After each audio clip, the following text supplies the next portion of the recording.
Hello everyone, कैसे हैं आप सब लोग। I hope each and every one of you is doing absolutely good. My name is doctor Vipin Kumar Sharma और मैं आप सभी लोगों का तहे दिल से स्वागत करता हूं हमारे इस प्यारे से प्लेटफॉर्म फिजिक्स वाला के ऊपर, जहां पर आज हम रिवाइज करने वाले हैं chapter sexual reproduction of flowering plants को with the help of my hand written beautiful mind maps, जहां पर मैंने 3 स्लाइड्स के अंदर इस पूरे के पूरे चैप्टर की मोस्ट रेलेवेंट इंफॉर्मेशन को कंसोलिडेट कर दिया है, जिससे कि जब आप एग्जामिनेशन से पहले एक फुल प्रूफ रिसोर्स की तलाश कर रहे हो तो आप इसी वीडियो पर आएं या इस वीडियो के नोट्स पे आएं एंड अल्टीमेटली आपको एक समाधान मिल जाए। आप बहुत ही कम टाइम में सबसे ज्यादा रेलेवेंट पॉइंट्स को रिवाइज कर पा रहे हो और एग्जामिनेशन में फुल मार्क्स ला पा रहे हो। ये जो माइंड मैप्स हैं ये बहुत ही प्यारे प्यारे हैं। इसके अलावा मैं आपको व्हाइट शीट के ऊपर अपने खुद के लिखे हुए माइंड मैप बेस्ड नोट्स भी दूंगा। धीरे धीरे बैच के अंदर सारी चीजें आती रहेंगी, सो डोंट वरी। उनको आप प्रिंट भी निकाल सकते हो, प्रिंट आप इसका भी निकाल सकते हो अगर आप चाहो, पर कॉस्ट थोड़ी ज्यादा पड़ेगी बिकॉज ये ब्लैक है कलर में। व्हाइट कलर में भी आपको इसका एक फॉर्मेट मिल जाएगा। कितनी प्यारी शीट है आप देख सकते हैं, जहां पर हमने माइक्रोस्पोरोजेनेसिस पढ़ा, मेगास्पोरोजेनेसिस एक शीट के अंदर पढ़ा, देन पॉलिनेशन और सीड फ्रूट के बारे में एक शीट के अंदर पढ़ा एंड अल्टीमेटली सारे क्रिटिकल एग्जाम्पल्स आपके काबू में आ गए सिर्फ 3 शीट्स के अंदर। तो मजेदार सेशन होने वाला है। शुरू करते हैं इस सेशन को और सबसे पहले घुस जाते हैं इस चैप्टर के नाम के अंदर। चैप्टर का नाम है मेरे दोस्त sexual reproduction in flowering plants. Flowering plants मतलब नाम से ही पता लग रहा है ऐसे प्लांट्स जिनमें फ्लावर पाया जाता है। इन प्लांट्स को हम लोग एंजियोस्पर्म्स कहते हैं। एंजियोस्पर्म्स सबसे एडवांस्ड प्लांट्स माने जाते हैं, क्योंकि अगर आप प्लांट्स को देखें तो इनमें 5 मेजर कैटेगरीज होती हैं: algae, bryophyte, pteridophyte, gymnosperm, angiosperm. जब आप एल्गी से एंजियोस्पर्म की तरफ बढ़ते हैं तो आप सिंपल प्लांट से कॉम्प्लेक्स प्लांट्स की तरफ बढ़ रहे होते हैं, यानी एंजियोस्पर्म सबसे कॉम्प्लेक्स है। ऐसी क्या चीज है जो एंजियोस्पर्म को सबसे कॉम्प्लेक्स, सबसे एडवांस बनाती है? 3 मेजर चीजें हैं। पहला आपका प्रेजेंस ऑफ फ्रूट, यानी यहां पर जो सीड है उसके ऊपर फ्रूट पाया जाएगा। दूसरा the presence of flower, sexual reproduction का जो मेन ऑर्गन है फ्लावर, वो यहां पर पाया जाएगा। एंड तीसरा the presence of double fertilization, यहां पर 2 मेल गैमेट्स जो हैं आपका एम्ब्रियो सैक के अंदर घुसते हैं और एक आपका जो मेल गैमेट है वो एग के साथ कंबाइन करता है, फर्टिलाइज करता है, और दूसरा जो मेल गैमेट है वो 2 पोलर न्यूक्लियाई के साथ फ्यूज करता है एंड अल्टीमेटली एंडोस्पर्म बना रहा होता है, which is triploid in nature. तो double fertilization, presence of fruit and presence of flower, ये 3 मेन कैरेक्टरिस्टिक फीचर्स हैं एंजियोस्पर्म के जो कहीं और देखने को नहीं मिलते। सेक्सुअल रिप्रोडक्शन का मतलब एक ऐसे रिप्रोडक्शन जहां पर गैमीट बन रहे हों, गैमीट पास में आ रहे हों, एक दूसरे के साथ फ्यूज कर रहे हों, फर्टिलाइज कर रहे हों, जाइगोट बना रहे हों और वो जाइगोट आगे चल के एक पूरा का पूरा नया इंडिविजुअल बना रहा हो। इसको हम लोग सेक्सुअल रिप्रोडक्शन कहते हैं। अब इस सेक्सुअल रिप्रोडक्शन में वेरिएशन भी आएंगी, क्योंकि 2 गैमीट्स हैं आपके पास जो फ्यूज कर रहे हैं। कई बार कुछ प्लांट्स में ऐसे केसेस होते हैं जहां पर ये दोनों के दोनों गैमीट्स सेम फ्लावर के या सेम प्लांट के ही होते हैं, तो जेनेटिक वेरिएशन नहीं भी आती अगली जनरेशन के अंदर। लेकिन मेरे दोस्त देयर आर फ्यू केसेस जहां पर आपका बाहर से पॉलन ले लिया जाता है। एक फ्लावर के पास अगर फीमेल पार्ट है तो बाहर से पॉलन ले लेगा, या अगर एक फ्लावर के पास मेल पार्ट है तो अपना पॉलन किसी और फ्लावर को दे देगा एंड अल्टीमेटली क्या हो जाता है, यहां पर क्रॉस पॉलिनेशन हो जाता है, जिस वजह से जेनेटिक वेरिएबिलिटी अच्छी खासी आती है। सर क्या आपकी सेल्फ पॉलिनेशन में भी जेनेटिक वेरिएबिलिटी आ सकती है? आ सकती है, क्योंकि आपने cell cycle and cell division पढ़ा है। आपको अच्छे तरीके से पता है कि मियोसिस के दौरान 4 अलग अलग गैमीट्स बनते हैं, क्योंकि मियोसिस के दौरान क्या होता है, क्रॉसिंग ओवर और रिकम्बिनेशन होता है। तो थोड़ी बहुत वेरिएशन आ सकती है, लेकिन बहुत बड़ी वेरिएशन कोई नहीं आएगी। दैट्स व्हाई यहां पर आपको अलग अलग पॉलन और एग लेने ही होते हैं, अलग अलग पॉलन और आपको फीमेल गैमीट लेने ही होते हैं डिफरेंट प्लांट्स के, जिससे कि और ज्यादा वेरिएशन आ सके। तो दोस्तों यहां पर आपने एक फूल देखा है ना, और इस फूल के 4 मेजर पार्ट्स होते हैं। 2 पार्ट्स ऐसे हैं जो सेक्सुअल रिप्रोडक्शन में पार्टिसिपेट कर रहे होते हैं, जिनको हम क्या कहते हैं, जिनको हम लोग कहते हैं आपका एंड्रोशियम। ये जो सारे के सारे स्टेमेंस हैं ये मिलकर के क्या कहलाते हैं, एंड्रोशियम कहलाते हैं।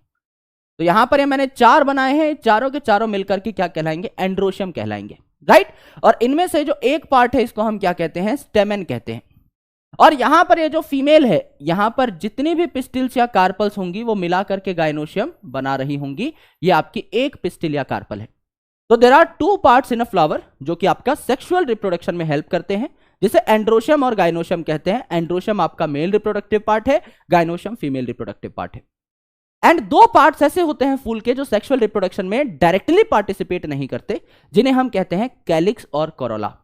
कैलिक्स का मतलब होता है ये वाली हरी भरी पत्तियां, जिनको हम सेपल कहते हैं, और कोरोला का मतलब होता है ये आपकी रंग बिरंगी पंखुड़ियां, जिनको हम क्या कहते हैं, पेटल कहते हैं, राइट।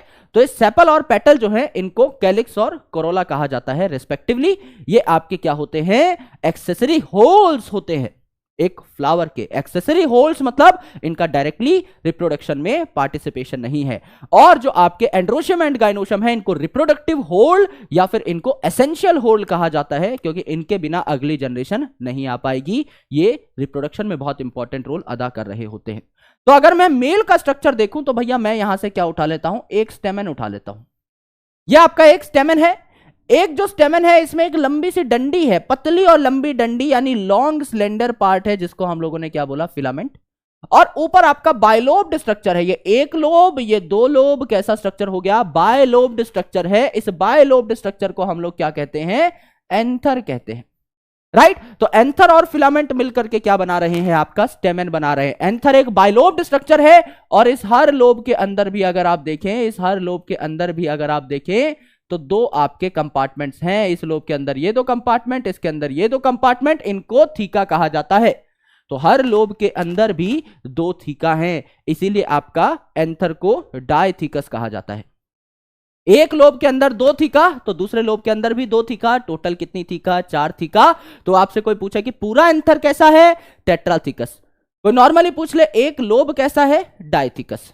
तो एंथर को यूजुअली बायलोब्ड एंड डायथीकस कहा जाता है। अब मैं इसको काट लूं भैया, ये जो यहां पर एंथर है, अगर मैं इसको काट लूं, इसका ट्रांसफर सेक्शन ले लूं, तो ये मुझे कैसा दिखाई देगा, ये मुझे कुछ ऐसा दिखाई देगा। इसको अगर मैं काट लूं तो कुछ ऐसा दिखाई देगा, बिल्कुल दिखाई देगा। यहां पर अगर आप देखें तो ये 4 के 4 जो कंपार्टमेंट थे ना भाई, ये जो लोब है इसकी ये दो थीका, ये जो लोब है इसकी ये दो थीका, टोटल जो आपके चारों के चारों थीका थे वो कुछ ऐसे दिखाई देंगे, है ना। ये आपके सर्कुलर होते हैं आउटलाइन में, ये आपके सर्कुलर कंपार्टमेंट्स हैं, जिनके अंदर आगे चल के पॉलन ग्रेन्स भरी हुई होंगी, इनके अंदर पॉलन ग्रेन्स बनेंगी। तो ये जो आपके सर्कुलर स्ट्रक्चर्स हैं, इनको हमने क्या बोल दिया, थीका बोल दिया। जब इनके अंदर माइक्रोस्पोर बन जाएंगे तो इन्हें माइक्रोस्पोरेंजियम कह देंगे, और जब इन्हीं के अंदर पॉलन ग्रेन बन जाएंगे तो इन्हें पॉलन सैक कह देंगे। यानी भैया जैसा इसके अंदर सामान, वैसा ही इस कंपार्टमेंट का नाम। भाई अगर मेरे पास एक थैला है, उसमें आलू है, तो मैं क्या कहूंगा, ये आलू का थैला है। उसी के अंदर मैं आलू निकाल के बैंगन डाल दूं, मैं कहूंगा ये बैंगन का थैला है। उसी के अंदर से मैं बैंगन निकाल के टमाटर डाल दूं तो मैं बोलूंगा भैया टमाटर का थैला है। अंदर जैसा सामान वैसा ही थैले का नाम। यानी जब इसके अंदर कुछ भी नहीं था तो इसको नॉर्मली थीका कह रहे थे, है ना। नॉर्मल इसके अंदर कुछ सेल्स भरे हुए थे, स्पोरोजिनस टिश्यू के सेल्स उनको कहा जाता है। कोई माइक्रोस्पोर, कोई पॉलन ग्रेन यहां नहीं बना था। लेकिन जब इसके अंदर ये जो स्पोरोजिनस टिश्यू के सेल थे माइक्रोस्पोर बनाने लगे, तो भाई माइक्रोस्पोर जब बन गए तो थैले का नाम क्या रख दिया, माइक्रोस्पोरेंजियम। फिर वही माइक्रोस्पोर्स आगे डेवलप करके पॉलन ग्रेन बना बैठे, तो इसी थैले का नाम क्या रख दिया, पॉलन सैक रख दिया। सैक का मतलब थैला होता है, राइट। तो यहां पर अगर आप देखें ट्रांसफर सेक्शन, तो इस हिसाब की आपकी एक आउटलाइन आपको दिखाई देगी, है ना। आपको एक टेट्रागोलन स्ट्रक्चर दिखाई देगा। यानी आप अगर देखें तो 4 साइड का एक स्ट्रक्चर आपको दिखाई देगा, जैसे स्क्वायर या रेक्टेंगल होता है उसी हिसाब का स्ट्रक्चर दिखाई दे रहा है। इन चारों को जोड़ोगे तो देखिए यहां पर इसका सेंटर इससे जोड़िए, इसका सेंटर इससे, इसका सेंटर इससे, इसका सेंटर इससे, टेट्रागोनल अपीयरेंस आ रही है। टेट्रा मतलब 4, गोनल मतलब साइड्स, तो 4 साइड्स है इसकी, है ना। ट्राइंगल होता तो 3 साइड होती, स्क्वायर जैसी अपीयरेंस है तो 4 साइड्स हैं, बिल्कुल है। अब यहां अगर आप देखेंगे ना, तो ये जो थीका है, ये जो थीका है, ये जो थीका है, ये जो थीका है, इनको कनेक्ट करने के लिए बीच में क्या है, कनेक्टिव है। एक टिश्यू है, इसे कहते हैं कनेक्टिव टिश्यू। और ये कनेक्टिव टिश्यू जो होता है ये स्टेराइल होता है, यानी इसका आगे चल के मेल गैमेट बनाने में कोई रोल नहीं होता, तो स्टेराइल सेल्स है। लेकिन यहां जो सेल्स भरे हुए हैं, यहां जो सेल्स भरे हुए हैं सेंटर पे, ये स्टेराइल नहीं है। ये आगे चल के क्या बनाएंगे, आपका मेल गैमेट बनाने में हेल्प कर रहे होंगे। हम मेल रिप्रोडक्टिव स्ट्रक्चर को पढ़ रहे हैं, यानी कि हम लोग आगे मेल गैमेट बनाने की तरफ बढ़ रहे हैं, माइक्रोस्पोर्स बनाने की तरफ बढ़ रहे हैं, माइक्रोस्पोरोजेनेसिस को हम लोग पढ़ रहे हैं। तो यहां पर ये जो आपके सेल्स होते हैं, इनको क्या कहा जाता है, स्पोरोजिनस टिश्यू के सेल्स या स्पोरोजिनस सेल्स। और इसके ऊपर 4 लेयर्स पाई जाती हैं अलग अलग। सबसे बाहर वाली लेयर को क्या बोलेंगे, सबसे बाहर वाली लेयर को बोलते हैं हम एपिडर्मिस। एपिडर्मिस सबसे बाहर वाली, एपी मतलब आउटर या अपर। इसके जस्ट नीचे क्या है, एंडो, अंदर वाली एंडोथीशियम, उसके नीचे बहुत सारे मोटे मोटे लेयर्स हैं, इनको क्या कहा जाता है, मिडल लेयर्स, और सबसे अंदर की साइड स्पोरोजिनस टिश्यू के सबसे पास कौन है, टेपेटम। तो टेपेटम स्पोरोजिनस टिश्यू के सबसे पास पाई जा रही है, तो इसका स्पोरोजिनस टिश्यू के साथ अच्छा रिश्ता होता है। तो टेपेटम के सेल्स जो हैं स्पोरोजिनस टिश्यू के सेल्स को डेवलपमेंट के दौरान न्यूट्रिशन प्रोवाइड कर रहे होते हैं, खाने पीने की चीजें प्रोवाइड कर रहे होते हैं। तो टेपेटम के पास खुद भी अच्छा खासा खाना होना जरूरी है। दैट्स वाई इसका डेंस प्रोटोप्लाज्म होता है, इसके प्रोटोप्लाज्म में खूब सारा खाना भरा हुआ होता है, और यहां पर बड़ा सा न्यूक्लियस होता है, और कई बार मोर देन वन न्यूक्लियस भी आपको देखने को मिलता है। तो टेपेटम सेल की एक खास बात है, क्योंकि स्पोरोजिनस सेल्स के सबसे पास मौजूद है, तो खाना पीना देने का काम यह करेगा। और ये जो बाहर के लेयर हैं सारे के सारे, एपिडर्मिस, एंडोथीशियम, मिडल लेयर्स, ये आपके बाहर की साइड हैं, तो प्रोटेक्शन प्रोवाइड करेंगे। और जब यहां पर ये जो स्पोरोजिनस सेल हैं माइक्रोस्पोर में कन्वर्ट हो जाएंगे, माइक्रोस्पोर फिर पॉलन ग्रेन में कन्वर्ट हो जाएंगे, तो आपको पॉलन ग्रेन रिलीज भी करने पड़ेंगे ना, तो एंथर फट जाता है। जब इसके अंदर बहुत सारे पॉलन ग्रेन्स भरे जाते हैं तो एंथर फट जाता है। उस एंथर को फाड़ने का काम, डेहिसेंस का काम भी इन बाहर वाली लेयर्स का है। ये एक प्रेशर क्रिएट करते हैं और आपका क्या करते हैं, फाड़ देते हैं एंथर को, जिससे कि पॉलन ग्रेन्स रिलीज हो पाए। करेक्ट। तो देखिए पॉलन ग्रेन बना कैसे। ये जो आपके चारों कंपार्टमेंट हैं, इनके सेंटर पे क्या है, इनके सेंटर पे स्पोरोजिनस टिश्यू के सेल्स हैं। ये जो स्पोरोजिनस टिश्यू के सेल्स हैं, जितने भी स्पोरोजिनस टिश्यू के सेल्स हैं, सारे के सारे आपके क्या कहलाते हैं, माइक्रोस्पोर मदर सेल।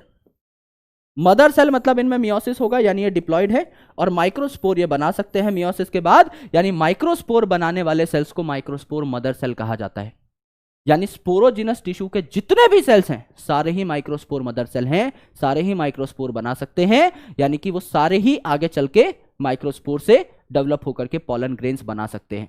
इसीलिए स्पोरोजिनस टिश्यू के जितने भी सेल्स हैं उनको पोटेंशियल पॉलन कहा जाता है। ऐसा कहा जाता है कि इनके पास पोटेंशियल है एक पॉलन ग्रेन बनाने का। हर स्पोरोजिनस टिश्यू का सेल काबिलियत रखता है पॉलन ग्रेन बनाने का। तो हम यहां पर एक स्पोरोजिनस टिश्यू का सेल ले लेते हैं, इसको हमने क्या बोला, माइक्रोस्पोर मदर सेल। ये डिप्लॉयड है, डिप्लॉयड है तो भैया मियोसिस दिखाएगा, मियोसिस दिखाएगा तो एक सेल से 4 सेल बन जाएंगे, और ये चारों सेल आपस में चिपके होंगे किस मटेरियल से, कैलोज नाम के मटेरियल से। अब ये चारों के चारों सेल्स आपस में चिपके हुए हैं, इन चारों सेल्स को हम लोगों ने क्या कहा, माइक्रोस्पोर्स, और ये 4 सेल एक साथ चिपके हुए हैं तो इनको बोल दिया टेट्राड। टेट्रा का मतलब 4। ये चारों सेल जो मियोसिस से बने साथ साथ चिपके हुए हैं, है ना, मियोसिस से बने हैं, तो ये हैप्लॉइड हैं। आगे चल के क्या होगा, ये जो चिपकन मटेरियल है ये आपका क्या हो जाएगा, डिहाइड्रेट हो जाएगा। जैसे जैसे एंथर मैच्योर होता है उसके अंदर ये जो माल है ये डिहाइड्रेट हो जाएगा, सूखता चला जाएगा, और ये चारों के चारों माइक्रोस्पोर सेपरेट हो जाएंगे। ये जब सेपरेट हो जाएंगे तो ये क्या बनाने लग पड़ेंगे, पॉलन ग्रेन बनाने लग पड़ेंगे। ये भी आपका हैप्लॉइड है। अगर ये हैप्लॉइड है तो इसको क्या बोला, मेल गैमेटोफाइट। गैमेटोफाइट मतलब प्लांट में 2 प्रकार के पार्ट्स होते हैं, एक गैमेटोफाइट यानी प्लांट में जितने भी हैप्लॉइड सेल्स हैं वो प्लांट का गैमेटोफाइट कहलाते हैं, और प्लांट में जितने भी डिप्लॉइड सेल्स हैं वो उसका स्पोरोफाइट कहलाते हैं। राइट। तो ये डिप्लॉइड है तो किसका पार्ट हुआ, सर स्पोरोफाइट का पार्ट हुआ। ये हैप्लॉइड है तो किसका पार्ट हुए, सर गैमेटोफाइट का पार्ट हुए। एकदम सही बात है। तो पॉलन ग्रेन भी गैमेटोफाइट है, राइट, और मेल का पार्ट है तो इसे मेल गैमेटोफाइट कहते हैं। ठीक है। अब ये जो मेल गैमेटोफाइट है भैया, ये जो मेल गैमेटोफाइट है इसका डेवलप्ड स्ट्रक्चर आप यहां पर देखिए। ये जो आपका एक सेल है जिसको हम क्या कह रहे हैं, माइक्रोस्पोर से बना हुआ पॉलन ग्रेन, इसमें पहले एक सेल था, तो ये क्या करेगा भैया, एसिमेट्रिकली डिवाइड करेगा, एसिमेट्रिक स्पिंडल बनेगा यहां पर, यानी एक सेल डिवीजन के बाद थोड़ा बड़ा बनेगा, एक सेल थोड़ा छोटा बनेगा। ये आपका बड़ा सेल बनता है जिसको हम कहते हैं वेजिटेटिव सेल। नाम है वेजिटेटिव सेल, खाना पीना देने का काम करेगा। किसको, इस छोटे वाले सेल को, जनरेटिव सेल को। तो एक है वेजिटेटिव सेल, एक है जनरेटिव सेल, और इसके ऊपर है कवरिंग्स। सेल्स के ऊपर कौन सी कवरिंग होती है, प्लांट सेल के ऊपर कौन सी कवरिंग होती है, सर पहले सेल मेम्ब्रेन होती है। तो क्या इन दोनों सेल्स के ऊपर सेल मेम्ब्रेन या प्लाज्मा मेम्ब्रेन होगी, होगी सर।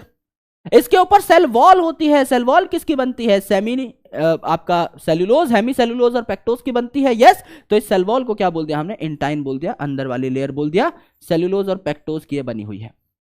इसके सबसे बाहर एक एक्स्ट्रा डेवलप्ड लेयर होती है जिसको हम क्या बोलते हैं, जिसको हम कहते हैं एक्साइन। ये एक्साइन लेयर जो है बड़ी खतरनाक लेयर है। ये एक्साइन लेयर दुनिया के सबसे ज्यादा रेजिस्टेंट ऑर्गेनिक कंपाउंड्स की बनी हुई है, जिसका नाम है स्पोरोपोलेनिन। नाम ही है पोलेनिन, तो ये पोलन में पाया जाता है। पोलन का आउटर कवर कौन बनाता है? स्पोरोपोलेनिन। उस आउटर कवर को एक्साइन कहते हैं। इस एक्साइन पे कुछ डिजाइन्स हैं, तो पोलन के जितने भी अलग अलग प्रकार के शेप, साइजेस, डिजाइन्स होते हैं वो इस एक्साइन की वजह से होते हैं। और ये एक्साइन दुनिया का सबसे ज्यादा रेजिस्टेंट केमिकल लेके बैठा हुआ है, स्पोरोपोलेनिन लेके बैठा हुआ है। ना इसको कोई एंजाइम तोड़ सकता, ना इसको कोई एसिड तोड़ सकता, ना हाई टेम्परेचर तोड़ सकता, ना कोई बेस तोड़ सकता। तो जाहिर सी बात है यहां पर इसको एक बहुत ज्यादा प्रोटेक्शन मिल जाती है। ये पॉलन्स जो हैं हजारों सालों तक क्या कर सकते हैं? अपने आप को एज अ फॉसिल स्टोर कर सकते हैं। उसकी वजह भी क्या है? एक्साइन है। सर अगर ये इतना स्ट्रॉन्ग लेयर है तो फिर पॉलन जर्मिनेट कैसे करता है? भैया एक छोटा सा छेद होता है जहां ये एक्साइन एब्सेंट होती है। इस छोटे से छेद को हम कहते हैं जर्मपोर। इस जर्मपोर पे एक्साइन एब्सेंट होगी तो यहीं से पॉलन जर्मिनेट कर जाएगा, पॉलन ट्यूब आपकी उग जाएगी। राइट? अब क्या होता है दोस्त, ये जो गोल मटोल पॉलन है इसका डायमीटर 25 से 50 माइक्रोन हो सकता है। तो रेडियस कितना हुआ? अगर कोई रेडियस पूछ ले, क्वेश्चन घुमा के पूछ ले, इसका आधा कर दो 12.5, इसका आधा कर दो 25, 12.5 से 25 माइक्रोमीटर आपका यहां पर रेडियस हो सकता है। ये आपको डायमीटर दिखा रखा है। करेक्ट? अब आपको 2 मेल गैमेट बनाने थे। मैंने आपको बताया डबल फर्टिलाइजेशन होती है एंजियोस्पर्म्स में। यहां तो आपका एक ही जनरेटिव सेल है। ये जनरेटिव सेल आगे क्या करेगा? वेजिटेटिव सेल से न्यूट्रिएंट्स ले लेगा और माइटोसिस कर लेगा, तो 2 आपके क्या बन जाएंगे? मेल गैमेट बन जाएंगे। 2 मेल गैमेट्स की फॉर्मेशन ऐसे होती है। तो कई ऐसे पॉलन होते हैं जो इन्हीं 2 सेल्स के साथ झड़ जाते हैं। एंथर फट जाता है और पॉलन झड़ जाता है। उस टाइम पे उसमें 2 ही सेल्स होते हैं, एक वेजिटेटिव सेल, एक जनरेटिव सेल। तो लगभग आपका 60% एंजियोस्पर्म्स में जो पॉलन है ये 2 सेल्ड स्टेज में ही शेड हो जाता है। यानी यहां पर आपका 2 ही सेल पाए जाते हैं जब पॉलन झड़ा, एक वेजिटेटिव सेल, एक जनरेटिव सेल। जबकि बचे हुए 40% में, रिमेनिंग एंजियोस्पर्म्स में पहले से ही 3 सेल पाए जाते हैं। वेजिटेटिव सेल वैसा का वैसा रहता है, जनरेटिव सेल आपका डिवाइड करके 2 मेल गैमेट बना चुका होता है। तो 2 मेल गैमेट और एक वेजिटेटिव सेल, टोटल 3 सेल हो जाते हैं। ये जो आपके 60% एंजियोस्पर्म है जिनमें 2 ही सेल हैं, ये तीसरा सेल कब बनाते हैं?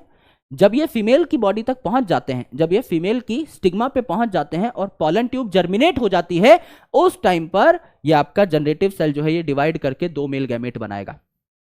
यानी 60% केसेस में पॉलन उड़ा और फीमेल तक पहुंचा और वहां जाकर के जनरेटिव सेल ने 2 मेल गैमेट बनाए। और 40% एंजियोस्पर्म में पहले से ही आपके 3 सेल बने हुए थे। याद कैसे करोगे? दोनों का प्रोडक्ट 120 आना चाहिए। 60 इंटू 2 120, 40 इंटू 3 120। आज के बाद कंफ्यूज मत होना, ठीक है?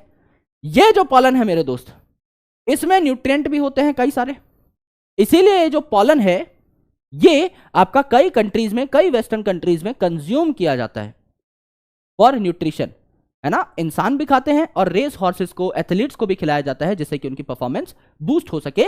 और कुछ ऐसी स्पीसीज हैं जिनके पॉलन्स जो हैं आपके एलर्जेंस होते हैं, एलर्जी कॉज करते हैं, जैसे पार्थीनियम है या कैरेट ग्रास है। तो यहां पर आपके जो पॉलन्स हैं जो हवा में उड़ते रहते हैं वो कई बार अगर आप इनहेल कर लें तो आपको हाइपर सेंसिटिविटी दे सकते हैं। यानी बहुत ज्यादा आपको छींकें आनी शुरू हो जाएंगी, आंखों से पानी आना शुरू हो जाएगा, नाक से पानी आना शुरू हो जाएगा, फीवर भी हो सकता है। इतनी ज्यादा एलर्जीज हो सकती हैं बिकॉज ऑफ सम पॉलन्स। तो ये जो पॉलन है इसके बारे में हमने बेसिक बातें यहां पर पढ़ी। अब ये पॉलन मैंने आपको बताया कि जब एंथर फटेगा तो रिलीज हो जाते हैं। अब जैसे आपके फोन पे एक ओटीपी आता है, उसी प्रकार से जब पॉलन रिलीज होता है तो इसको एक लिमिटेड टाइम के अंदर अंदर फीमेल तक पहुंचना होता है। इसे कहा जाता है पॉलन का वायबिलिटी पीरियड, कि पॉलन कितने टाइम तक एक्टिव है।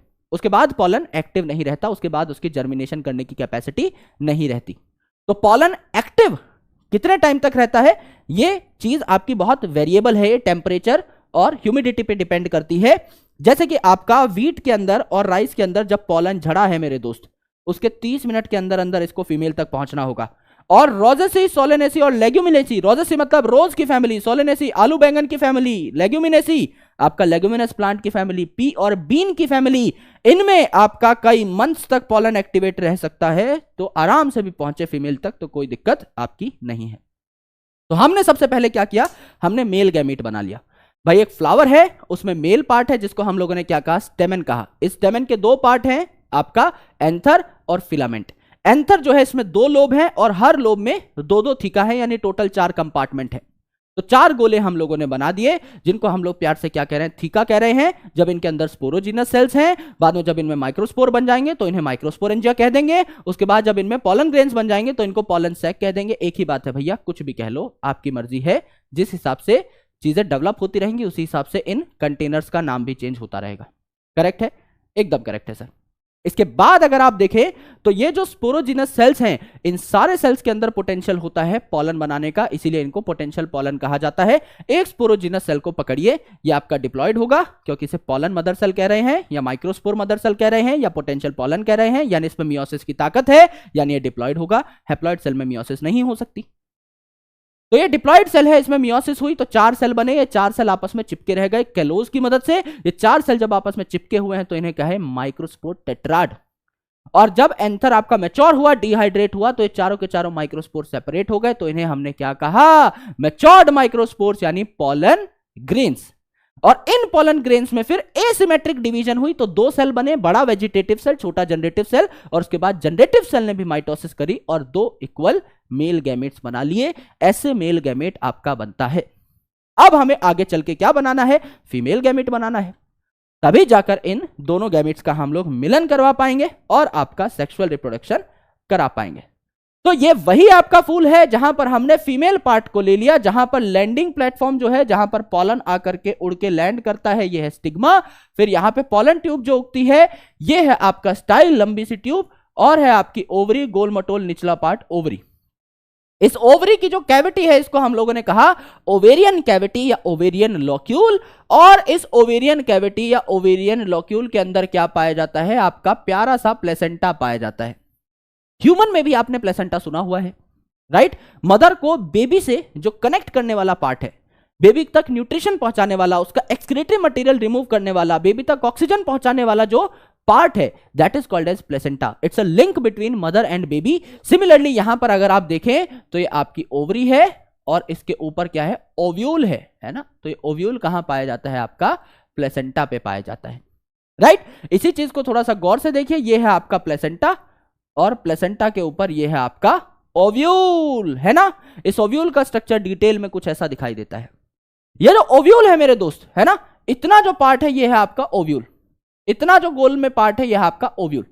तो इस ओव्यूल को इस प्लेसेंटा से कनेक्ट करने वाली ये जो डंडी है, इसको हम लोगों ने क्या कहा, फ्यूनिकल। तो कोई पूछ ले what is funicle, funicle is the stalk that connects ovule to placenta. इसके बीच की जो डंडी है ये आपका ओव्यूल है, अगर तो इसको कनेक्ट किया जा रहा है प्लेसेंटा से, इस डंडी के माध्यम से, ये आपका क्या कहलाता है, फ्यूनिकल कहलाता है। और ये रीजन जहां पे ये फ्यूनिकल और ओव्यूल फ्यूज कर रहे हैं, एक ऐसा रीजन जहां पे ओव्यूल के साथ ये डंडी जाकर के जुड़ती है, इसको हम क्या कहते हैं, हाइलम कहते हैं। इसको हम हाइलम कहते हैं, करेक्ट है। ये आपको देखने को मिला। फिर यहां पर देखिए, ये आपका सेंट्रल पार्ट है, यहां पर आपके कुछ सेल्स पाए जाते हैं जिन्हें न्यूसिलस के सेल्स कहा जाता है। न्यूक्लियस नहीं है भैया, न्यूसिलस है। जैसे आपका मेल के अंदर स्पोरोजिनस टिश्यू के सेल्स थे, वैसे यहां पर डिप्लॉयड न्यूसिलस के सेल्स है।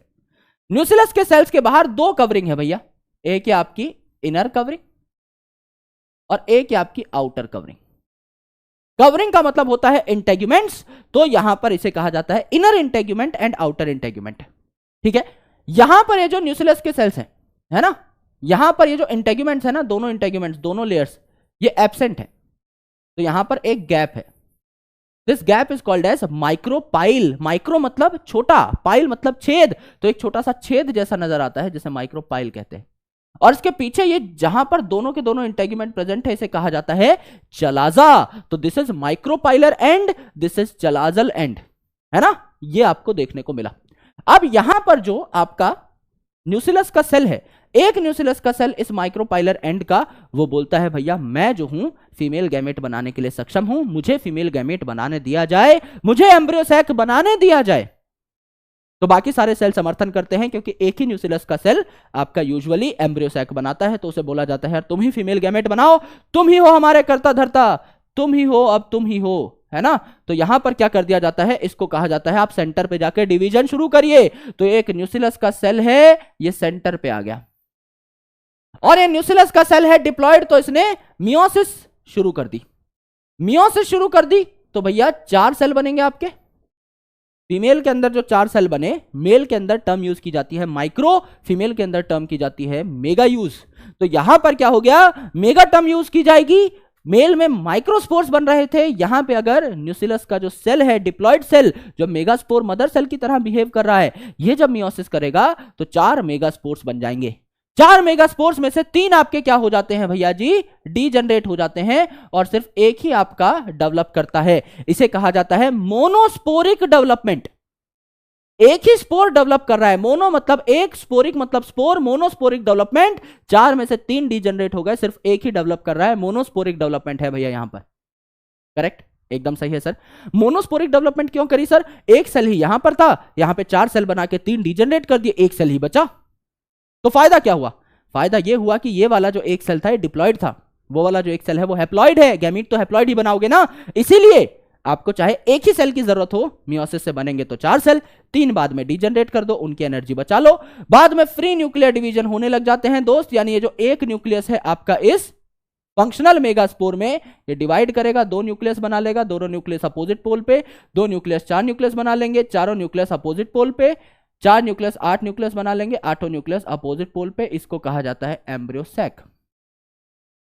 एक आपका हैप्लॉइड मेगास्पोर था, उससे 8 हैप्लॉइड न्यूक्लियस बने, इसे एम्ब्रियो सैक कहा। तो एम्ब्रियो सैक फीमेल गैमेटोफाइट है, क्योंकि यहां हैप्लॉइड सेल्स आपके पाए जा रहे हैं, हैप्लॉइड न्यूक्लियस पाए जा रहे हैं। अब यहां 8 न्यूक्लियस हैं, इनके ऊपर हम सेल वॉल लगा देंगे और इन्हें सेल्स बना देंगे, तो मैच्योर एम्ब्रियो सैक कुछ ऐसा दिखाई देगा, है ना। ये जो चलाजल पोल है, ये जो चलाजा था, इस पे 3 एक जैसे सेल बनेंगे, इनको कहा एंटीपोडल। तो 3 न्यूक्लियस को 3 सेल से हम लोगों ने कंपनसेट कर दिया, 3 सेल बना दिए। नीचे आपके 3 सेल बनेंगे, 2 होंगे एक जैसे जिन्हें कहा जाएगा सिनर्जिड, और एक सेंट्रल होगा जिसे कहेंगे हम लोग एग सेल, यानी ये है मेन आपका फीमेल गैमिट। और सेंटर पे जो 2 न्यूक्लियस बचे, टोटल आपके 8 न्यूक्लियस थे, 3 यहां 3 यहां, बचे आपके 2, तो सेंटर पे जो 2 न्यूक्लियस बचे इनको कहा गया पोलर न्यूक्लियस, है ना, क्योंकि ये 3 यहां पर रह गए, ये 3 यहां पर रह गए, एक ये बचा इस पोल पे, एक ये बचा, ये पोल वाला यहां आया, पोल वाला यहां आया सेंटर पे, इसीलिए पोलर न्यूक्लियस इनको बोला, क्योंकि अपोजिट पोल से आए हैं, तो पोलर न्यूक्लियस है। इन पे एक ही सेल वॉल लगाई, सबसे बड़ा सेल बनाया जिसे सेंट्रल सेल कहा जाता है ना। तो सेल कितने बने, 1 2 3 4 5 6 और सेंटर वाला 7। तो एम्ब्रियो सैक जो है इसका स्ट्रक्चर कैसा है, 7 सेल्ड, और न्यूक्लियस कितने थे, 8। तो 7 सेल्ड 8 न्यूक्लिएटेड कंडीशन होती है एम्ब्रियो सैक की। यहां पर यह है आपका main female gamete, main female gamete आपका ये है। करेक्ट। अब क्या होगा भैया जी, अब डबल फर्टिलाइजेशन हो जाएगी, यानी ये जो आपका पॉलन ग्रेन था, इसमें जनरेटिव सेल ने डिवाइड करके क्या बना लिए थे, 2 मेल गैमेट बना लिए थे। तो अल्टीमेटली आपके 2 मेल गैमेट्स तैयार हो चुके हैं, 2 मेल गैमेट्स तैयार हो गए, तो ये पॉलन ग्रेन पहुंचेगी फीमेल तक, है ना, पॉलन ग्रेन पहुंचेगी फीमेल तक। इस प्रोसेस को कहा जाता है पॉलिनेशन, मतलब transfer of pollen from anther that is male part two stigma of female part, इसको क्या कहा जाता है, पॉलिनेशन। अगर एक ही फूल के अंदर पॉलिनेशन हो जा रही है तो इट इज ऑटोगैमी। भाई ये फूल है, यहां मेल गैमेट भी है फीमेल गैमेट भी है, यहीं की है, अगर पॉलिनेशन हो गई तो ऑटोगैमी। जिटोनोगैमी, जिटोनोगैमी मतलब different flowers of same plant. मैं एक प्लांट हूं, यहां एक फ्लावर है, यहां एक फ्लावर है, इसका मेल गैमेट आके इस पे अगर लैंड कर गया, इस फ्लावर की स्टिग्मा पे, तो भी प्लांट तो सेम ही है, तो जेनेटिक्स तो सेम ही है पूरे प्लांट की, इसके अंदर सारे सेल सेम ही होंगे, तो यहां पर जेनेटिकली सेल्फ पॉलिनेशन है, ये कोई फर्क नहीं आएगा, जो बच्चा बनेगा उसमें सेम सेम से फीचर्स रहेंगे। लेकिन एक फ्लावर से दूसरे फ्लावर तक पॉलन भेजने के लिए एजेंट की रिक्वायरमेंट जरूर पड़ेगी, तो पॉलिनेटिंग एजेंट यहां पर जरूर लगेगा। तो फंक्शनली अगर देखा जाए तो इट इज क्रॉस पॉलिनेशन, क्योंकि पॉलिनेटिंग एजेंट का यूज हो रहा है। तीसरी होती है आपकी जीनोगैमी। जीनोगैमी क्या है मेरे दोस्त, जीनोगैमी मतलब क्रॉस पॉलिनेशन। 2 अलग अलग प्लांट है, एक जगह से दूसरी जगह आपका पॉलन भेजा जा रहा है, तो थोड़े डिफरेंट फीचर्स आएंगे जो होने वाला बच्चा है उसके अंदर, यानी अल्टीमेटली यहां पर आपको क्रॉस पॉलिनेशन देखने को मिलेगी। जैसे पपाया है तो इट इज यूनिसेक्सुअल, तो एक प्लांट पे सिर्फ मेल फ्लावर होगा, एक पे सिर्फ फीमेल, तो मेल वाले को फीमेल तक अपना पॉलन भेजना ही होगा और फीमेल को भी किसी और का पॉलन लेना ही होगा, तो यहां पर कंप्लीट क्रॉस पॉलिनेशन होती है, राइट। ऑटोगैमी अगर आप देखें तो वायोला में होती है, ऑक्सैलिस में होती है, कॉमलिना में होती है। तो यहां पर क्या होता है, यूजुअली 2 प्रकार के फ्लावर्स पाए जाते हैं। एक तो कैस्मोगैमस यानी नॉर्मल फ्लावर्स, खुले खुले ऐसे कि भैया किसी और प्लांट का पॉलन भी आके इस पे लैंड कर सकता है और इसका पॉलन भी कहीं और जा सकता है। These are chasmogamous flowers. लेकिन इनमें दूसरे प्रकार के जो फ्लावर्स होते हैं दे आर क्लिस्टोगैमस। क्लिस्टोगैमस मतलब क्लोज्ड फ्लावर्स, ये ओपन ही नहीं होते। इसके ऊपर हमने क्या कर दिया है, एक मान लीजिए पॉलिथीन ढक दी है, तो क्या होगा, सिर्फ यही गैमेट आपका यहां तक जा पाएगा। अब यहां एक फायदा भी है क्लोज्ड फ्लावर होने का कि ये पॉलन फीमेल तक पहुंचेगा, इस बात की गारंटी है, क्योंकि फ्लावर क्लोज्ड है तो पॉलन कहीं ना कहीं पहुंच ही जाएगा फीमेल तक। तो pollination is assured, pollination fail नहीं हो सकती, इस बात की गारंटी है कि आपका पॉलन मेल से फीमेल तक पहुंचेगा। लेकिन बुरी बात यह है कि आपका हमेशा सेम सा बच्चा ही बनेगा, क्योंकि मेल और फीमेल दोनों के दोनों सेम फ्लावर के ही हैं, तो अल्टीमेटली इनमें कोई फर्क नहीं होगा। तो जेनेटिक सिमिलैरिटीज आपको बच्चे के अंदर देखने को मिलेंगी, बहुत ज्यादा वेरिएबिलिटी नहीं आएगी।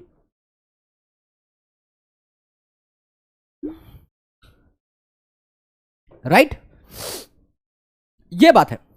तो यहां पर क्या होता है, आपका क्लिस्टोगैमस फ्लावर जो है वहां ऑटोगैमी ही होती है, कुछ और नहीं हो सकता, क्योंकि क्रॉस पॉलिनेशन के लिए जगह ही नहीं है। ऊपर एक कवर लगा हुआ है, ना इसका पॉलन कहीं और आ सकता है, ना किसी और का पॉलन इस पे आ सकता है, तो कंप्लीट ऑटोगैमी होगी। बाकी फ्लावर्स में अगर आप देखें तो कंप्लीट ऑटोगैमी को प्रिवेंट किया जाता है, क्योंकि सेम सा बच्चा बनेगा, इनब्रीडिंग होती रहेगी, बार बार सेम ही आपके कैरेक्टर्स आते रहेंगे, तो इनब्रीडिंग डिप्रेशन हो जाएगी। तो हमें आउट ब्रीडिंग चाहिए होती है, हमें बाहर का कोई पॉलन चाहिए होता है जिससे कि कैरेक्टर्स अच्छे खासे हो सके। अब देखिए फीमेल जो है इसका भी हमने गैमीट बना लिया, मेल के 2 गैमीट बन चुके। तो जब यहां पर भैया आपका मेल गैमीट्स आएंगे तो यहां पर इन फिलीफॉर्म अपरेटस के पास आएंगे। यहां फिंगर लाइक स्ट्रक्चर लगे होते हैं, इन्हें कहते हैं फिलीफॉर्म अपरेटस, सिनर्जिड सेल्स पे लगे होते हैं। तो यहां पे पॉलन ट्यूब आएगी 2 मेल गैमेट्स लेकर के, और फिलीफॉर्म अपरेटस उनको गाइड करेगा। ये गाइड करने का काम करता है कि यहां पर आ जाओ, एग इस साइड है, इस साइड नहीं, मेरे पास आ जाओ। तो यहां पर क्या करता है आपका, यहां पर आपका पॉलन ट्यूब एंटर कर जाता है दोनों में से किसी एक सिनर्जिड में, और आपके एक मेल गैमेट को यहां रिलीज कर देता है फीमेल गैमेट के पास, और हो जाती है क्या, फर्टिलाइजेशन या सिनगैमी, जिससे बनता है आपका डिप्लॉयड जाइगोट। और दूसरा जो मेल गैमेट है ये चला जाता है इन 2 पोलर न्यूक्लियाई के पास, और 3 के 3 सेल आपके 3 के 3 न्यूक्लियाई सॉरी आपके फ्यूज कर जाते हैं। इसे कहा जाता है ट्रिपल फ्यूजन, क्योंकि 3 न्यूक्लियाई फ्यूज कर रहे हैं, 2 पोलर न्यूक्लियाई और एक मेल गैमेट, तो इसे ट्रिपल फ्यूजन कहा गया।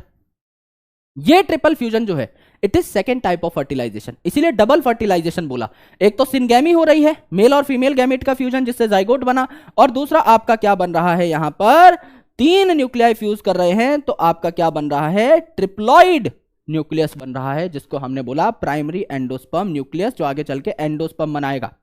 तो ये जो सेल है इसके अंदर ट्रिप्लॉइड न्यूक्लियस है, तो ये सेल जो है ये भी ट्रिप्लॉइड हो गया, इसको कहा प्राइमरी एंडोस्पर्मिक सेल। और यहां जो न्यूक्लियस है ये भी आपका क्या हो गया, ट्रिप्लॉइड हो गया, इसको कहा प्राइमरी एंडोस्पर्मिक न्यूक्लियस। नाम में ही एंडोस्पर्मिक आ रहा है, तो यहां ये एंडोस्पर्म बनाएगा, खाने पीने का न्यूट्रिशनल मटीरियल बनाएगा। तो जब ये खाने पीने का न्यूट्रिशनल मटीरियल बन जाता है तभी आपके जाइगोट को श्योरिटी हो जाती है कि हाँ मेरे पास एम्पल खाना पीना है, मेरे पास बहुत ज्यादा खाने पीने का सामान है, मैं अब डिवाइड कर सकता हूं, एम्ब्रियो बना सकता हूं। तो एम्ब्रियो बनने से पहले, एम्ब्रियोजेनेसिस शुरू होने से पहले आपका न्यूट्रिशन बनना जरूरी है, एंडोस्पर्म बनना जरूरी है, तो ये पहले बनता है। जब खाना पीना बन जाएगा तो आपकी गारंटी हो जाएगी, जाइगोट भी डिवाइड करना शुरू कर देगा। तो न्यूट्रिशियस होता है आपका बहुत ज्यादा ये एंडोस्पर्म। जैसे कोकोनट में अगर आप देखें तो जो व्हाइट कलर की कर्नल है, जो खोपरा है, दैट इज सेल्यूलर एंडोस्पर्म।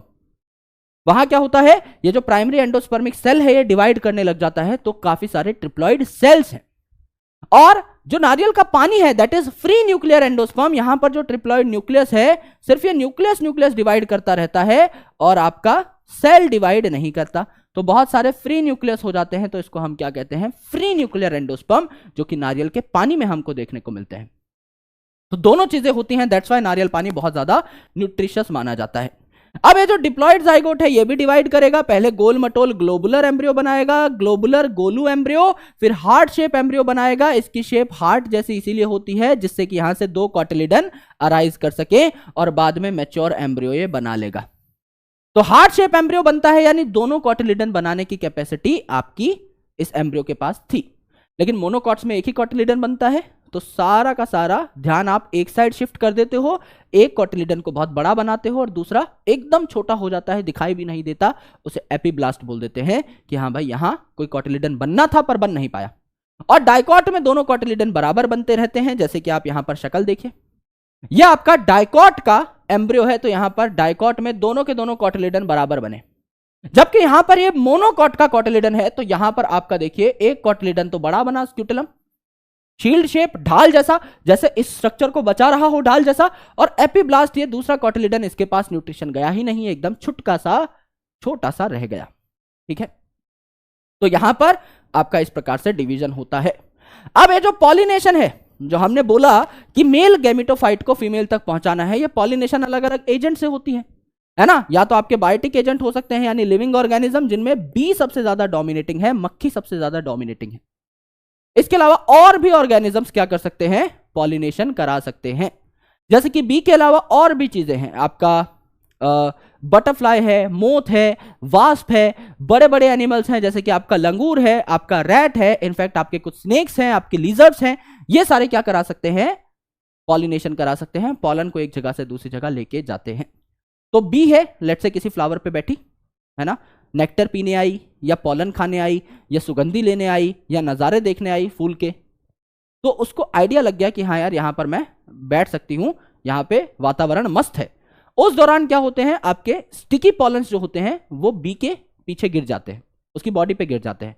फिर बी जो है किसी और प्लांट पे जाती है और अपनी बॉडी को झटकाती है और पॉलन फीमेल तक पहुंच जाते हैं। तो यहाँ पे स्टिकी पॉलन्स होने जरूरी हैं। बी को अट्रैक्ट करने के लिए नेक्टर होना जरूरी है फ्लावर में, बी को अट्रैक्ट करने के लिए कलरफुल फ्लावर होने जरूरी है, बड़े फ्लावर्स होने जरूरी हैं, और उसके अलावा पॉलन भी इनमें बहुत सारे एक्स्ट्रा होने चाहिए, जिससे कि ये आपका न्यूट्रिशन प्रोवाइड कर सके बी को, उसको खाने पीने के लिए कुछ लालच भी दिए जाए। अबायोटिक यानी नॉन लिविंग भी हो सकते हैं पॉलिनेटर, जैसे अनीमोफिली, ए का मतलब एयर यानी विंड हो सकती है, बहती हवा, और आपका वाटर यानी आपका हाइड्रोफिली हो सकती है, पानी से भी आपकी यहां पर क्या हो सकती है, पॉलिनेशन हो सकती है। तो हवा है तो हमें चाहिए कि हवा में पॉलन उड़ जाए, तो लाइट होने चाहिए, नॉन स्टिकी होने चाहिए, अपने पार्ट से चिपके ही ना रह जाए, स्टेमेंस एक्सपोज्ड होनी चाहिए जिससे कि हवा का एक्सपोजर रहे, और जो आपके स्टिग्मा है जिनको पॉलन कैच करने हैं वो फेदरी होने चाहिए, जिससे कि पॉलन उसमें अटक जाए, हवा से वो झटक ले आपका पॉलन को, राइट। हाइड्रोफिली अगर आप देखें तो पानी के सरफेस पे भी पॉलन रिलीज कर दिए जाते हैं, जैसे कि वेलिस्नेरिया और हाइड्रिला के अंदर, और पानी के अंदर भी रिबन लाइक लंबे लंबे पॉलन रिलीज कर दिए जाते हैं, जैसे कि जोस्टेरा के अंदर, which is a marine grass. और जोस्टेरा की एक खास बात है, उसमें लार्जेस्ट पॉलन होता है, क्योंकि पानी में रिबन लाइक लॉन्ग पॉलन आपका रिलीज करना होता है आपको। कुछ ऐसे ऑर्गेनिजम्स हैं जो पानी में रहकर भी पानी से पॉलिनेट नहीं करते, है ना, वाटर हायासिंथ, वाटर लिली, पानी में रहकर भी गद्दारी करते हैं, आपका इंसेक्ट से या फिर आपका एयर से पॉलिनेट कर जाएंगे, पानी से नहीं करेंगे। तो सबसे ज्यादा पॉलिनेशन होता है बायोटिक वाले में, दूसरा होता है आपका विंड वाले में, तीसरा होता है हाइड्रोफिली, है ना, बहुत कम ऑर्गेनिजम्स में आपका हाइड्रोफिली होती है। आउटब्रीडिंग डिवाइसेस, मैंने आपको बताया अगर एक जैसा जेनेटिक मटेरियल बार बार बार बार आता रहेगा बच्चे में, एक ही फ्लावर के या एक ही प्लांट के अगर दोनों गैमेट्स फ्यूज करते रहेंगे तो इनब्रीडिंग हो जाएगी। बाहर की दुनिया हम नहीं देख रहे, इनब्रीडिंग खुद में ही पॉलिनेशन करा रहे हैं, तो इट कॉजेज इनब्रीडिंग डिप्रेशन। कोई नया कैरेक्टर आ ही नहीं रहा है कई जनरेशन तक, तो हमको आउटब्रीडिंग करानी होती है, थोड़ा बाहर निकालना होता है, थोड़ा बाहर सोचना होता है, कोई फिरंगी पॉलन चाहिए उस टाइम पर कि हाँ भाई इस प्लांट से बाहर निकलें, किसी पड़ोसी प्लांट का पॉलन ले लें। तो यहां पर क्या है, प्रोडक्शन ऑफ यूनिसेक्सुअल फ्लावर। अगर फ्लावर यूनिसेक्सुअल है, अगर एक प्लांट पे सिर्फ और सिर्फ मेल फ्लावर ही है, तो इनको अपना पॉलन किसी और फीमेल प्लांट को देना ही होगा, और किसी के पास सिर्फ फीमेल फ्लावर है तो किसी और का मेल पॉलन लेना ही होगा, यानी अल्टीमेटली यहां क्रॉस पॉलिनेशन होके रहेगा। नॉन सिंक्रोनी, कई बार ऐसा होता है पॉलन रिलीज हो जाते हैं लेकिन स्टिग्मा अभी रिसेप्टिव नहीं हुई है, मैच्योर नहीं हुई है, तो पॉलन को किसी और पे जाना होगा, खुद के प्लांट की तो स्टिग्मा रिसेप्टिव नहीं हुई है, खुद के फ्लावर की स्टिग्मा रिसेप्टिव नहीं हुई है, या स्टिग्मा रिसेप्टिव हो गई है, पॉलन ही रिलीज नहीं हो रहा, तो पॉलन किसी और पे भेजना पड़ेगा। तो अल्टीमेटली नॉन सिंक्रोनी भी आपका आउटब्रीडिंग कराती है। पोजीशन डिफरेंस, कई बार आपका मेल जो है बहुत छोटा रह जाता है और फीमेल लंबी हो जाती है, अब उछल के पॉलन कैसे जाए, पॉलन तो मोटाइल है नहीं, तो यहां भी पॉलिनेशन नहीं हो पाती। Self incompatibility, it's a genetic mechanism. अगर मेरे पास अलग अलग प्रकार के पॉलन्स हैं, लेट्स से एक पॉलन मेरे पास पड़ोसी प्लांट का है, एक पॉलन मेरे पास खुद के प्लांट का है, अब मेरे पास चॉइस है कि मैं किसको ग्रो करने दूं, तो I will let this pollen grow, जो कि थोड़ी सी जेनेटिक वेरिएबिलिटी लेकर के आ रहा है। तो बहुत जरूरी चीज है कि अगर लेट्स से पॉलन बहुत सारे हैं तो उनमें से चूज करने की जो रिस्पॉन्सिबिलिटी होती है एज वेल एज जो कैपेबिलिटी होती है फीमेल के पास होती है, राइट। यहां देखिए दोस्त, अब आपका जाइगोट जो है वो डिवाइड करना शुरू कर चुका है और आपका इसने एम्ब्रियो बना लिया है। अब ये आपका डाइकॉट का एम्ब्रियो है। एम्ब्रियो में मेन चीज होती है एम्ब्रियोनल एक्सिस, यानी जो मेन बॉडी होती है उसको हम लोग इस एक्सिस पे रखते हैं, ठीक है। अब आप देखिए ये है प्लूम्यूल, प्लूम्यूल से उगेगी आपकी शूट, है ना। तो यहां पर आपके दो कॉटिलिडन है क्योंकि डाइकॉट का एम्ब्रियो है, डाई का मतलब दो, कॉट का मतलब कॉटिलिडन। अब जिस पोजीशन पे डाइकॉट उग रहा है ना, इसके कॉटिलिडन उग रहे हैं, जिस पोजीशन पे कॉटिलिडन उग रहे हैं, कॉटिलिडन जिस पोजीशन पे उग रहे हैं, इसके ऊपर का पार्ट कहलाता है एपिकोटाइल। कॉटिलिडन की पोजीशन के ऊपर एपिकोटाइल, वहां से प्लूम्यूल आता है, ऊपर का पार्ट जो धरती के ऊपर उगता है। और जिस पोजीशन पे ये कॉटिलिडन उग रहे हैं, इसके नीचे का पार्ट कहलाता है हाइपोकोटाइल, नीचे वाला, जिससे रेडिकल आती है और रूट अराइज होती है। रूट को प्रोटेक्ट करने के लिए रूट कैप यहां देखने को मिलेगी। मोनोकॉट एम्ब्रियो का अगर आप देखें तो एक ही कॉटिलिडन है, शील्ड शेप आपका स्क्यूटेलम, दूसरा आपका उतना ग्रो नहीं कर पाया, यह है एपिब्लास्ट। यहां पर अगर आप देखें तो शील्ड शेप स्क्यूटेलम, ये जो कॉटिलिडन है सिंगल कॉटिलिडन, ये आपका इस पोजीशन पे ग्रो कर रहा है, तो इसके ऊपर का पार्ट जो है आपका शूट बनाएगा, और शूट को कवर कौन करेगा, आपका प्लूम्यूल को कवर कौन करेगा, पी फॉर प्लूम्यूल को कोलियोप्टाइल कवर करेगा, पीपी आ रहा है। और ये जो आपका स्क्यूटेलम की पोजीशन है, इसके नीचे क्या होगा, आपका हाइपोकोटाइल होगा, है ना। हाइपोकोटाइल से रूट अराइज होगी, आर फॉर रेडिकल से रूट अराइज होगी, और इसको कवर करेगी एक शीथ कोलियोराइजा। तो कोलियोप्टाइल कवर करती है प्लूम्यूल को, उसमें पीपी आ रहा है, कोलियोराइजा कवर करता है रूट को, इसमें आर आर आ रहा है। तो ये आपको बात यहां पर पता लगी। अब अगर आप देखें तो सीड जो है ना, ये किससे बनता है भाई, यहां पर आपका फीमेल स्ट्रक्चर था, ये जो ओव्यूल था ये आगे चल के फर्टिलाइजेशन के बाद सीड बनेगा, और ये ओवरी आगे चल के फ्रूट बनेगी, राइट। तो ये जो सीड है ये क्या है, फर्टिलाइज्ड ओव्यूल है ना।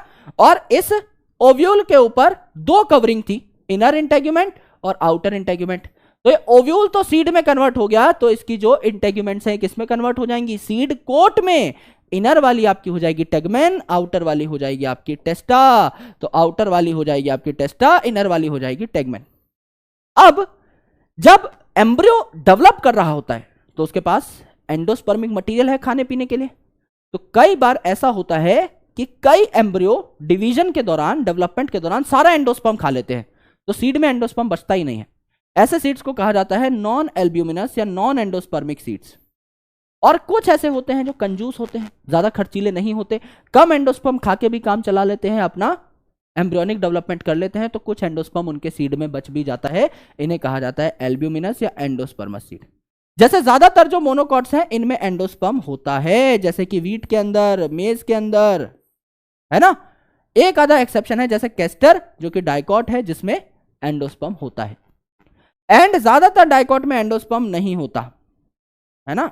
लेकिन ऑर्किड जो है ये मोनोकॉट है, फिर भी इसमें एंडोस्पर्म नहीं होता। जैसे पी है, ग्राउंडनट है, दीज आर डाइकॉट, इनमें एंडोस्पर्म नहीं पाया जा रहा होता। तो ये आपके कुछ एग्जांपल्स हैं।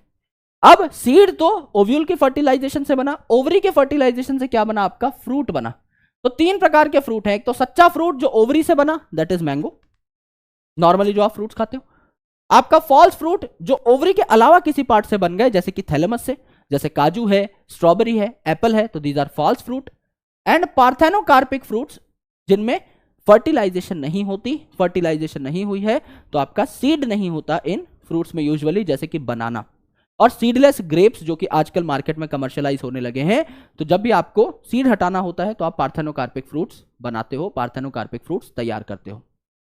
देन दो आपकी टर्म्स हैं, एक है आपकी एपोमिक्सिस। एपोमिक्सिस मतलब सीड बनना बिना फर्टिलाइजेशन के। अगर फ्रूट बिना फर्टिलाइजेशन के बन रहा है तो पार्थेनोकार्पी, कार्प का मतलब होता है फ्रूट। अगर ऑर्गेनिज्म बन रहा है बिना फर्टिलाइजेशन के तो पार्थेनोजेनेसिस, जेनेसिस का मतलब है पूरा ऑर्गेनिज्म जनरेट हो रहा है, तो यहां पर पूरा ऑर्गेनिज्म बनेगा। एंड अगर आपका सीड बन रहा है बिना फर्टिलाइजेशन के तो उसको एपोमिक्सिस कहते हैं। एस्टेरेसी और ग्रासिस के अंदर ये देखने को मिलता है। राइट। तो यहां पर समझ लीजिए एक प्लांट है जिसके कैरेक्टर आपको बहुत अच्छे लगते हैं, आप नहीं चाहते कि उसके कैरेक्टर में कोई बदलाव आए, आप क्या कर दिए, उसमें एपोमिक्सिस इंड्यूस करा दीजिए, तो उसका सीड बन जाएगा बिना फर्टिलाइजेशन के। बिना फर्टिलाइजेशन के सीड बना है तो एज इट इज उसी प्लांट के कैरेक्टर सीड में आ गए हैं। उस सीड को आप उगाओगे तो 100% सिमिलर प्लांट आपको देखने को मिलेगा, यानी आप 100% सिमिलर प्लांट उगा पाएंगे, कोई आपको कैरेक्टर लॉस का डर नहीं रहेगा। तो हाइब्रिड सीड्स जो हम बनाते हैं उनको थोड़ा सा रिप्लेस हम कर रहे हैं विद एपोमिक्टिक सीड्स, है ना। कई बार हम क्या करते हैं, दो प्लांट्स हैं, इनकी कैरेक्टर्स को मिक्स करने की कोशिश करते हैं और हाइब्रिड प्लांट बनाते हैं। अब ये हाइब्रिड प्लांट ना एक दो जनरेशन के बाद दोबारा से कैरेक्टर सेग्रीगेट करके बैठ जाता है, या तो इसी प्लांट के कैरेक्टर आएंगे बच्चे में या इसी प्लांट के, हाइब्रिड मेंटेन नहीं रह पाता। हम क्या करें, एपोमिक्टिक सीड बना लें, ये प्लांट ए था, ये प्लांट बी था, इनके कैरेक्टर्स मैंने मिक्स किए और एक सीड तैयार हुआ, एक नया बच्चा तैयार हुआ जिसमें मेरे मनपसंद कैरेक्टर्स आ गए। अब उसमें मैं सेक्सुअल रिप्रोडक्शन नहीं कराऊंगा, एपोमिक्टिक सीड्स बना लूंगा, as it is same plant के कैरेक्टर आगे चले गए। अब मैं उस एपोमिक्टिक सीड को अगर उगाऊंगा तो कोई सेग्रीगेशन नहीं होगी कैरेक्टर्स की, क्योंकि सेक्सुअल रिप्रोडक्शन हुआ ही नहीं है। तो एपोमिक्टिक सीड्स बहुत ज्यादा बूम पे हैं, लोग इसके बारे में चर्चाएं कर रहे हैं। पॉली एम्ब्रियोनी, पॉली का मतलब बहुत सारा, एम्ब्रियोनी का मतलब एम्ब्रियो, यानी यूजुअली एक एम्ब्रियो बनता है, एक न्यूक्लियस सेल से आपका एम्ब्रियो बनता है। एक न्यूक्लियस सेल कहता है मैं बनूंगा मेगास्पोर मदर सेल, मैं बनाऊंगा एम्ब्रियो सैक। कई बार आजू बाजू के न्यूक्लियस सेल्स भी इन्फ्लुएंस हो जाते हैं, भैया इसको क्यों बनने दें, हम भी बना सकते हैं, हम में भी सेम काबिलियत है। तो कई बार एक फ्रूट के अंदर मल्टीपल एम्ब्रियो बन जाते हैं, जैसे कुछ स्पीसीज ऑफ मैंगोज हैं एंड आपका सिट्रस है, इसके अंदर मल्टीपल एम्ब्रियो आपको देखने को मिलते हैं। कई बार क्या होता है, एंडोस्पर्म तो बचता ही है सीड में, उसके अलावा आपके न्यूक्लियस के कुछ सेल्स भी बच जाते हैं, डिग्रेड नहीं होते, बच जाते हैं, है ना, तो सीड में आ जाते हैं। इसे कहा जाता है पेरिस्पर्म, एंडोस्पर्म की जगह पेरिस्पर्म, क्योंकि यहां पर न्यूक्लियस के सेल्स बच गए हैं, परसिस्टेंट हो गए हैं, है ना। जैसे कि ब्लैक पेपर और बीट के अंदर न्यूक्लियस के सेल्स परसिस्टेंट होते हैं। डोरमेंसी का रिकॉर्ड, डोरमेंसी क्या होती है, सीड कितने टाइम तक इनएक्टिव रह सकता है और उसके बाद जर्मिनेट कराने पे जर्मिनेट कर सकता है। कई सीड ऐसे हैं जो डोरमेंट पड़े रहते हैं हजारों सालों तक, उसके बाद भी उनको उगाओगे तो वो उग जाएंगे। तो आपका ल्यूपिनस आर्कटिकस नाम, ये आर्कटिकस तो आर्कटिक टुंड्रा से मिला था, 10,000 साल बाद भी इसको उगाया तो ये उग गया। फीनिक्स डेक्टिलीफेरा, डेक्टिली DAT का साउंड आ रहा है, तो ये डेट पाम से मिला था, आपका 2000 साल बाद भी इसको उगाया तो ये उग गया। इतने पुराने पुराने सीड्स हैं जिनमें जर्मिनेशन का पोटेंशियल, जर्मिनेशन की टेंडेंसी थी। ये था आपका चैप्टर, जो कि मोस्ट रेलेवेंट इंफॉर्मेशन के साथ आई गेस बहुत अच्छे खासे टाइम में कंप्लीट हो चुका है। अब हम आगे आने वाले सारे के सारे चैप्टर्स को इसी तरीके के ब्यूटीफुल माइंड मैप से करते रहेंगे, जिससे कि आपका रिवीजन हो जाए एकदम शानदार, है ना। और किसी भी चीज की जरूरत हो तो let me know in the comment section, जिससे कि मैं आपकी बातें सुन सकूं, समझ सकूं एंड अल्टीमेटली आपके लिए और भी रिसोर्सेज का इंतजाम कर सकूं, जुगाड़ कर सकूं। तो thank you so much guys for watching this session up, lots of love. मैं मिलता हूं आपसे अगले सेशन में, तब तक के लिए अपना ख्याल रखिए और पढ़ाई करते रहिए। जय हिंद।